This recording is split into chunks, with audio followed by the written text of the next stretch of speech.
আসসালামু আলাইকুম, আশা করি সবাই ভালো আছেন। 3 সপ্তাহের জন্য বাংলাদেশে গেছিলাম, যার কারণে ভিডিও আপলোড করা হয়নি। তো যাই হোক না কেন, আমি আপনাদেরকে নতুন একটা গাড়ি দেখাই, দ্য নেক্সট এক্সপাং P7। অর্থাৎ হচ্ছে এটা 2026 সালের মডেলটা, এবং এক্সপাং P7টা ছিল ওদের লাইন আপের প্রথম আর কি ইলেকট্রিক গাড়ি। তো এটা কিন্তু হচ্ছে 26-এর মডেল, এবং এটা কিন্তু কনসেপ্ট কার না, অর্থাৎ চাইনিজ মার্কেটে অলরেডি আমরা এই গাড়িটা পাচ্ছি।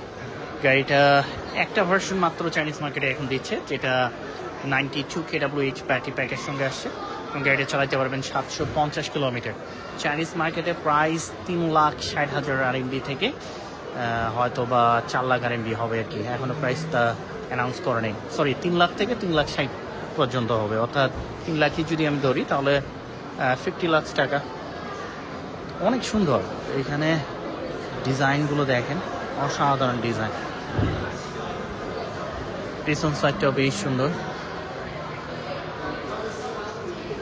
তো চায়নায় এখন আপনারা জানেন যে সব ধরনের গাড়ি বা মানে এদের জিনিসটাই অন্যরকম, বিশেষ করে ইলেকট্রিক গাড়ির ক্ষেত্রে তো কমপ্লিটলি ডিফারেন্ট আর কি। আগের মডেলটার থেকে এটা P7-এর অনেক অনেক ভার্সন আছে। প্রথমে যে মডেলটা ছিল ওটা ছিল সিডান স্টাইলে, এটাও সিডান, বাট এত স্পোর্টি ছিল না। তারপরে ওরা উইং ভার্সন নিয়ে আসলো। এটা আবার দেখেন, এটা অসাধারণ একটা ডিজাইন। তো যাই হোক, আমরা ঘুরে ঘুরে একটু দেখাই। পিছন সাইডে যদি আসি, এখানে দেখেন, এখানে একটা রেস স্পয়লার পাচ্ছেন যেটা ফাংশনাল। তার পাশাপাশি যে টেল লাইটটা দেখতে পাচ্ছেন, অবশ্যই এলইডি টেল লাইট পাবেন। তার পাশাপাশি এই ডিজাইনটাও কিন্তু অনেক সুন্দর। এর আগে হচ্ছে আপনার এখানে কোনো কার্ভ ছিল না, বাট এটা একটা নিউ কনসেপ্ট তারা ইউজ করতেছে। তার সঙ্গে এক্সপাং ব্যাসটা দেওয়া আছে, 360 ক্যামেরা, অনেকগুলো পার্কিং সেন্সর আছে, এবং এই ডিজাইনটাও আপনার কমপ্লিটলি ডিফারেন্ট। এখানে দেখেন বাম্পার টাইপের দিচ্ছে, সরাসরি ইয়েটাতে হিট না করার জন্য। এখানে স্প্লিটার ইউজ করতেছে, রেস পালার দিচ্ছে, সামনে স্প্লিটারও দিচ্ছে আপনার। তো কার্গো স্পেস অফিসিয়ালি এখনও অ্যানাউন্স করা নেই আর কি। তো আমরা এটা প্রাইস বা ইয়ে সম্পর্কে এখনও ধারণা নেই।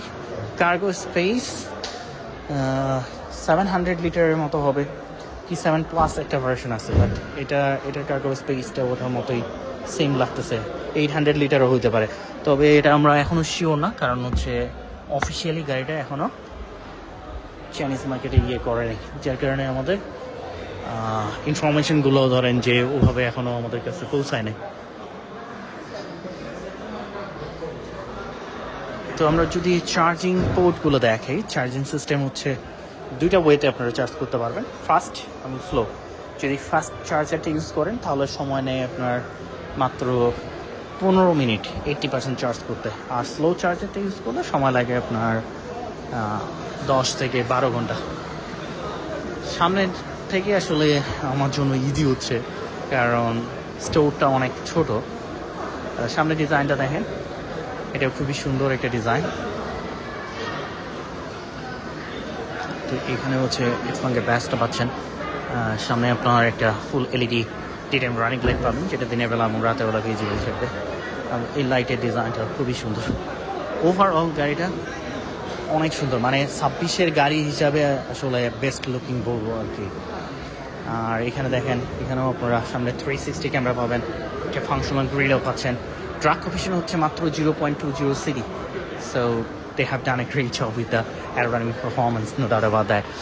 এবং এখানে দেখেন স্প্লিটার পাচ্ছেন, পিছনের দিকে স্পয়লার আছে, এখানে একটা ফ্লো করে যেতে পারবে, যেটা আপনাদেরকে বেটার অ্যারোডাইনামিক পারফরমেন্স দেবে। দেখে মনে হচ্ছে না কনসেপ্ট কার, বাট এটা কিন্তু কনসেপ্ট কার নাই, এটাও অটোমেটিক ড্রাইভিং আছে, অটোমেটিক পার্কিং অ্যাসিস্ট আছে, স্মার্ট ড্রাইভিং এডিশন। Xiaomi সব থেকে এখন হট। এখানে আসেই ধরেন মানুষের কাজই হচ্ছে গান শোনা।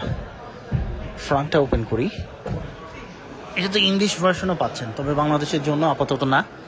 কয়েকদিন আগে আমি এক্সপাংয়ের অফিসিয়াল ইয়ের সঙ্গে কথা বললাম, বাংলাদেশে একটা বড় গ্রুপ এই গাড়িটা নিয়ে যাওয়ার চেষ্টা করতেছিল, মানে এই ব্র্যান্ডটাকে ইন্ট্রোডিউস করার। তো যাই হোক, এরা আপাতত বাংলাদেশে যাবে না আর কি। তো ফ্রন্ট এখানে কত হবে, 35 to 40 লিটার মানে এখনও এটা শিওর না, তো এটার জন্য ওয়েট করতে হবে আর কি অফিসিয়াল অ্যানাউন্সমেন্টে। আর টপ স্পিড হচ্ছে 230 কিলোমিটার/আওয়ার। পাওয়ার আউটপুট ওরা মেনশন করে নেই, শুধুমাত্র দিছে যে 437 কিলোওয়াট। 0 to 100 সময় নেয় 3.7 সেকেন্ড। অফিসিয়ালি আপনার অ্যানাউন্স করুক, দেন হচ্ছে আপনার পরিচয় করার দিব আর কি। এটা automatic driving, automatic parking assist সবই আছে। তার পাশাপাশি এখানে দেখেন মিশেলিন টায়ার পাচ্ছি আমরা, সেই সঙ্গে বেরেম্বো ব্রেক দিচ্ছে, এবং টায়ার সাইজ হচ্ছে 275/35R21, এবং হুইল সাপটা দেখতে পাচ্ছেন, এটাও একটা নিউ ডিজাইন। গ্রাউন্ড ক্লিয়ারেন্স বাংলাদেশের রাস্তার জন্য না, 15 সেন্টিমিটার। ইয়ার সাসপেনশন নাই, তো এখানে NFC কার্ড ইউজ করতে পারবেন। এগুলো সব হচ্ছে ফ্রেমলেস ডোর, আর হাই কোয়ালিটি ন্যাপা লেদার তারা দিচ্ছে আর কি। সবগুলো সিটি ইলেকট্রিক। এই ভার্সনটাতে হচ্ছে সব city electric, city ring seat master cycle করতে পারবেন, সমস্যা নেই। এবং আরেকটা জিনিস হচ্ছে দেখেন, এক্সপাং এখন কিন্তু হচ্ছে HUD প্রোভাইড করতেছে গাড়িগুলোতে। যাই হোক, ইন্টারফেসটা চাইনিজ থেকে ইংলিশে ট্রান্সফার করি, একটু সময় লাগে, বাট ইংলিশে ইউজ করা যায়। তো বাংলাদেশে যদি মানে লেফট হ্যান্ড ড্রাইভ হইতো সেম, তাহলে ধরেন যে এখান থেকে খুব ইজিলি গাড়িগুলো বাংলাদেশে করা যেত। তো যাই হোক, এখানে হচ্ছে গ্লোব বক্স, এবং গ্লোব বক্সটা ওপেন করতে হবে এই জায়গা থেকে। এয়ার ভেন্টগুলো দেখতে পাচ্ছেন। তার পাশাপাশি হচ্ছে HUD আছে, অর্থাৎ হুড যেটা বলি আমরা, কত স্পিডে চলতেছে বা গাড়িটার সিএলটিসি রেঞ্জ কতটুকু আছে, ওটা এই জায়গায় চেক করা যায়, এটা আপনারা সামনে থেকে চেক করতে পারেন। আর তার পাশাপাশি এখানে দেখেন চার্জিং পোর্ট, ট্রাঙ্ক এগুলো আপনারা এখান থেকে ওপেন করে নিতে পারবেন। অ্যাম্বিয়েন্ট লাইট যেটা, এটা আমরা হচ্ছে বিভিন্ন কালার এখান থেকে চুজ করতে পারি। সিটগুলো এই ভার্সনে হচ্ছে ফ্রন্ট সিটটা এখান থেকে অ্যাডজাস্ট করতে পারবেন, রেয়ারটা হচ্ছে পিছন থেকে অ্যাডজাস্ট করে নিতে পারবেন, অথবা এখান থেকেও করা যায়।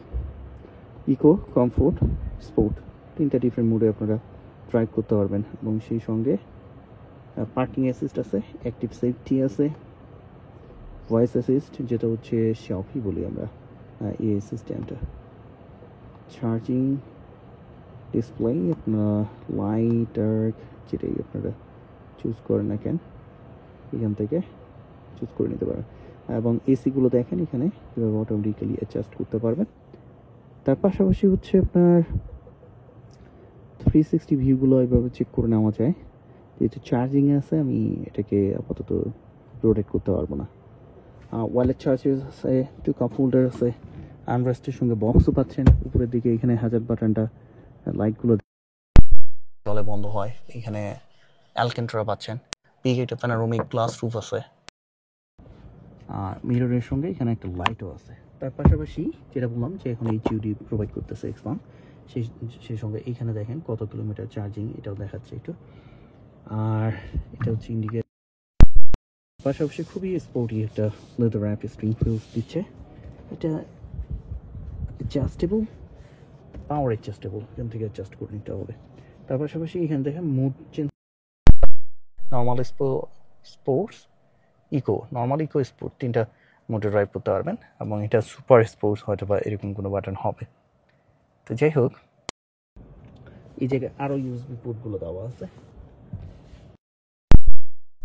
গাড়িটা ওভারঅল খুবই সুন্দর একটি ডিজাইন। মানে 26-এর যেটা বললাম না, যে 26-এর গাড়ি হিসাবে যে একটা নতুনত্ব ঢুকলেই যে আপনার চোখে লাগবে যে না এরকম একটা গাড়ি আসলে আমি চাচ্ছি, বা এরকম একটা গাড়ি হলে বেশ ভালো হয়, তো ওই ধরনের ডিজাইন আর কি। দেখেন আমি সেকেন্ড রোডে বসলাম, enough like space, enough had space. সেই সঙ্গে এইখানে একটা স্ক্রিন দেওয়া আছে যেটার মাধ্যমে আপনারা এসিটা অ্যাডজাস্ট করে নিতে পারবেন। যে পিছনে হিটিং সিস্টেম, আপনারা চাইলে এখান থেকে ওপেন এবং ক্লোজ করে নেন, গান শুনতে পারবেন। তার পাশাপাশি এখানে দেখেন বিভিন্ন অ্যাপ আছে, এটা টিভি হিসেবে আপনারা ইউজ, মানে ছোটো একটা স্ক্রিন প্যাড হিসেবে আপনারা ইউজ করতে পারবেন। ইউএসবি পোর্ট আছে। এবং এই জায়গায় যদি দেখেন এগুলো হচ্ছে অ্যালকেন্ট্রা দেওয়া, বিভিন্ন কালারের চুজ করতে পারেন এটাকে কালারফুল দেখানোর জন্য। আর মানে এই জায়গায় আমার অলমোস্ট মাথা একটু ডিস্টেন্স আছে, এটা আর একটু উঁচু হলে হয়তো বা ভালো হইতো। তো হাইট এবং লেন্থটা আপনাদেরকে একটু বলি। হাইটটা মনে হচ্ছে গাড়িটার একটু আমার কাছে কনজাস্টেড মনে হচ্ছে, মানে একটু ছোটই লাগতেছে। ছোট বলতে গাড়ির লেন্থ ঠিক আছে, হাইটটা পিছনের দিকে একটু হয়ে গেছে। তো হাইট হচ্ছে আপনার 1.42 মিটার, নর্মালি 1.5 মিটার হওয়ার কথা, সেখানে 1.42 একটু কমই হয়ে যায়। লেন্থ কিন্তু 5.0, লেন্থ নিয়ে কোনো প্রবলেম নেই। হুইল বেস হচ্ছে 3.0 মিটার, ফ্রন্ট হুইল ডিস্টেন্স 1.97, রিয়ার হুইল ডিস্টেন্স 1.97। হাইটটাই শুধুমাত্র একটু কম মনে হচ্ছে, কারণ পিছনের দিকে দেখেন, পিছনের দিকে ইয়েটা একটু নামানো। যাই হোক, বাংলাদেশে এখন যেহেতু যাওয়ার পসিবিলিটি নাই, তারপরেও আপনাদেরকে পরিচয় করে দিচ্ছি। নতুন নতুন যে গাড়িগুলো আছে ওগুলো এখন কন্টিনিউ করবো, আবারও ভিডিও করবো, সমস্যা নাই। ভালো থাকবেন, সুস্থ থাকবেন, আবার দেখা হবে নতুন গাড়ি নিয়ে, নতুন ভিডিও নিয়ে। আল্লাহ হাফেজ।